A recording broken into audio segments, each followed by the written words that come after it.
دوستان و همراهان گرامی، لطفاً برای حمایت از کانال من لایک و کامنت و سابسکرایب فراموش نشود. 4 روز بعد هنگام غروب، ناپلئون فرمان داد که تمام حیوانات در حیاط قلعه جمع شوند.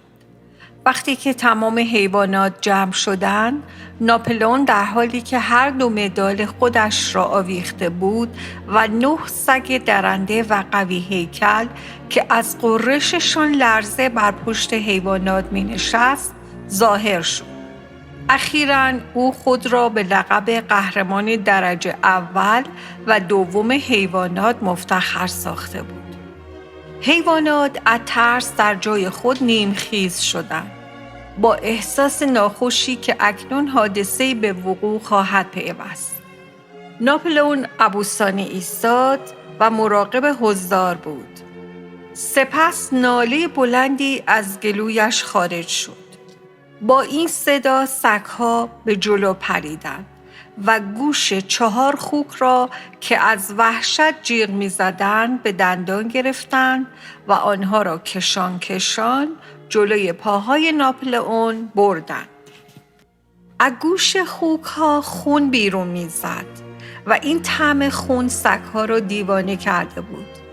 در میان شگفتی و حیرت حیوانات 3 تا از سگ‌ها به طرف باکستر دویدند. باکستر متوجه آنان شد و با ضربه سمهای قوی خود یکی از آنان را به زمین میخکوب کرد. سگ ناله‌ای کرد و 2 سگ دیگر در حالی که دمشان را لای پایشان قرار داده بودند فرار کردند. باکستر با استفهام به ناپلئون نگریست که آیا سگ را زیر سم قوی خود له کند یا او را آزاد بگذارد که برود. به نظر رسید که رنگ چهره ناپلئون عوض شد و به تندی به باکستر دستور داد که بگذارد سگ برود. باکستر پایش را از روی سگ برداشت و سگ زوزه کنان از زیر پای او بیرون جست. ناگهان همه خاموش شد. 4 خوک با وحشت و اضطراب در حالی که گناهانشان در خطوط سیمایشان نوشته شده بود منتظر شدند. ناپلئون با آنها گفت که به گناهان خود اعتراف کنند. آنها همون 4 خوکی بودند که نسبت به حذف کنفرانس یکشنبه‌ها اعتراض کرده بودند. بدون معطلی و به فوریت آنها اقرار کردند که از عوامل اسنوبال بوده و از زمان فرارش با او در تماس بوده و در انهدام آسیاب بادی با او همکاری داشته و با اسنوبال جهت برگرداندن قلعه به آقای جونز همکاری کردند. آنها همچنین اقرار کردند که اسنوبال به آنها گفته او از زمانها پیش خبرچین مخصوص جونز بوده است. پس از اینکه آنها اقرار کردند، سگ‌ها به فوریت گلوی آنها را پاره کردند. بعد ناپلئون با صدای دردآوری تقاضا کرد هر که اقراری دارد بکند و چیزی برای گفتن دارد بگوید. 3 مرغ که در شورش سردسته فتنه جویان بودند و در مورد تخم نکردن گناهکار بودند جلو آمدند و اقرار کردند که اسنوبال در خواب به آنها گفته است که از دستورات ناپلئون سرپیچی کنند. آنها هم به جزای اعمالشان رسیدند. سپس یک قاض جلو آمد و اقرار کرد که در موقع خرمن سال قبل او 6 پیمانه ذرت دزدیده و آنها را مخفی کرده و در یک شب همه را خورده است. سپس یک گوسفند اقرار کرد که در حوض حیاط قلعه شاشیده و این به تقاضای اسنوبال بوده. و سپس 2 گوسفند دیگر اقرار کردند که یک قوچ را کشته و او را در آتش انداخته و سوزانیدند. همه آنها در همان لحظه کیفر شدند. به قدری اعتراف و اقرار کردند و به قدری کشته شدند که جلوی پای ناپلئون از لاشه حیوانات انبوه شد. هوا از بوی خون سنگین شده بود. این جریان از زمان اخراج جونز به این طرف سابقه نداشت. وقتی که این جریانات خاتمه یافت، باقی مانده حیوانات به جز خوک یعنی ناپلئون و سگها به حال خزیده از آن محل دور شدند. آنها به شدت تکان داده شده بودند. نمی‌دانستند کدام بیشتر شوکه‌شان کرده است. تربیت و تعلیم حیوانات که به وجود آمدن توافق میان آنها و اسنوبال شده بود یا مکافات وحشتناکی که شاهد آن بودند. در زمانهای پیش گاهی صحنه‌های خون و خونریزی دیده میشد.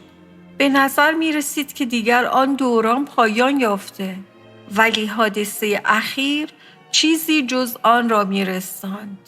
از زمانی که جونز قلعه را ترک کرده بود تا به امروز هیچ حیوانی دیگری را نکشته بود. حتی یک موش هم کشته نشده بود.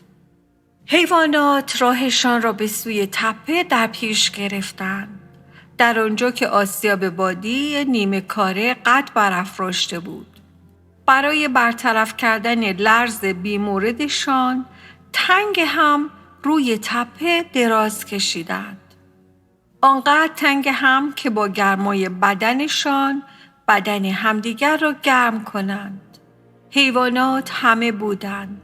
باکستر، کلاور، موریل، بنیامین، گاوها، گوسفندها، قازها، مرغها، همه‌شان به جز گربه که از زمان حضور ناپلئون ناپدید شده بود. برای دقایقی چند هیچ کدام حرفی نزدند. تنها باکستر روی پاهایش ایستاده بود. او به حالت قدم زدن جلو و عقب می رفت. دم سیاه رنگش را تکان می داد و شیهه‌هایی به علامت تعجب از گلو بیرون می داد. سرانجام گفت: من نمی توانم بفهمم. من نمی توانم باور کنم که این وقایع در این قلعه اتفاق بیفتد. این باید مربوط به گناهی باشد که از خودمان سر زده. راه حل مسئله به نظر من بیشتر کوشیدن است. از امروز به بعد من 1 ساعت صبح‌ها زودتر بیدار خواهم شد. با گفتن این جملات باکستر سنگین و به حالت یورتمه رو به معدن نهاد. با رسیدن به آنجا پیش از شروع شب مقدار زیادی سنگ جمع‌آوری نموده و به طرف آسیاب بادی شروع به غلتانیدن نمود. حیواناتی دیگر به کلاور چسبیده و حرفی نمی زدند. در روی تپه آنجایی که آنها دراز کشیده بودند منظره وسیع از شهر جلوی دیدشان قرار داشت. چراگاه وسیع که تا راه اصلی کشیده شده بود. مزرعه یونجه، کارگاه، استخر وسط مزرعه، زمین‌های شخم شده که گندم‌های جوان و ستبر از آنها سر برآورده بودند و بام سرخ رنگ ساختمان قلعه با دودکش‌های تیره رنگش. عصر روشن و درخشانی از فصل بهار بود. چمن و حاشیه پرچین از پرتو طلایی رنگ خورشید برق می‌زد. آنها با تعجب به خاطر می‌آوردند که این مزرعه تعلق به خودشان دارد. هر وجب آن تحت مالکیت خودشان است. به نظر می‌رسید همان محلی را که آرزوی داشتنش را می‌کردند در اختیار دارد. کلاور به پایین تپه نگریست و چشمانش پر از اشک شد. اگر او قادر به بیان احساسش می بود، می گفت این آن آرزو هدفی نبود که آنها از برانداختن حکومت انسان داشتند. این صحنه‌های وحشت و آن قتل آن چیزی نبود که آنها می خواستند. و آن خواستنی نبود که از زمان میجر شروع شده بود. و با حرفهای میجر پیر این خواستن را به صورت طلب انقلاب برای به جوش آوردن خون خود بخواهند. اگر او به تنهایی تصویری از آینده تصویر می کرد، آن تصویری بود از حیوانات که در آخرها رها شده و از ضربات شلاق‌ها در امانند. همه مساوی، هر کسی به اندازه ظرفیت خودش کار کند، قوی از ضعیف حمایت کند. همانطور که خود او شب سخنرانی میجر پیر با حایل کردن پاهایش از جوجه اردک‌ها محافظت و حمایت کرده بود تا زیر دست و پای حیوانات له نشوند. او نمی‌دانست که چرا چنین روزگاری برایشان پیش آمده است که نمی‌توانند حرفایشان را بزنند و فکرشان را بگویند. باید شاهد گردش سگ‌های درنده در قلعه باشند و باید دریده شدن گلوی رفقایشان را بعد از اقرار و اعتراف مشاهده کنند. در فکر او انقلابی دیگر و نافرمانبرداری نبود. او این را می‌دانست که با تمام وجود این چیزها آنها از زمان جونز بهتر بودند و بهتر زندگی می‌کردند و برای جلوگیری از بازگشت مجدد انسان به قلعه ضروری بود که از این کار جلوگیری کنند. با تمام این حوادث او با وفا باقی خواهد ماند. سخت‌تر کار خواهد کرد. دستوراتی را که به او می‌دهند به خوبی انجام خواهد داد و رهبری ناپلئون خوک را قبول خواهد داشت. معزالک او و دیگر حیوانات امیدوار خواهند بود و زحمت خواهند کشید.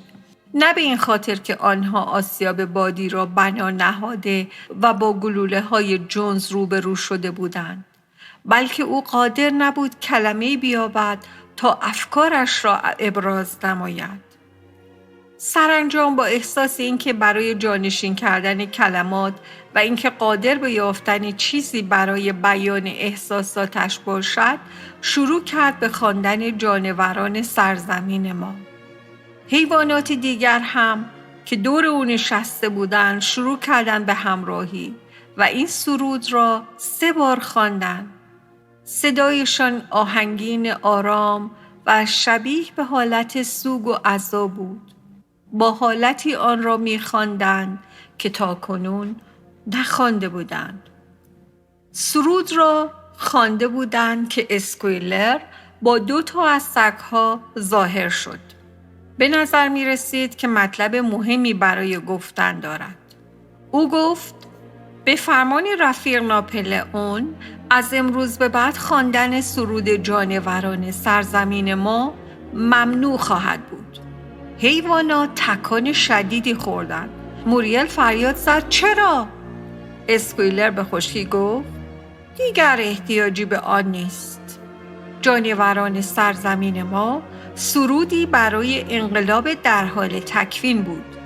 اکنون که انقلاب ما تمام و تکمیل شده، دیگر خواندن آن ممنوع خواهد بود. اعدام خائنین که امروز بعد از ظهر انجام شد، مرحله آخر تکامل انقلاب بود. دشمنان داخلی و خارجی هر دو شکست خوردند.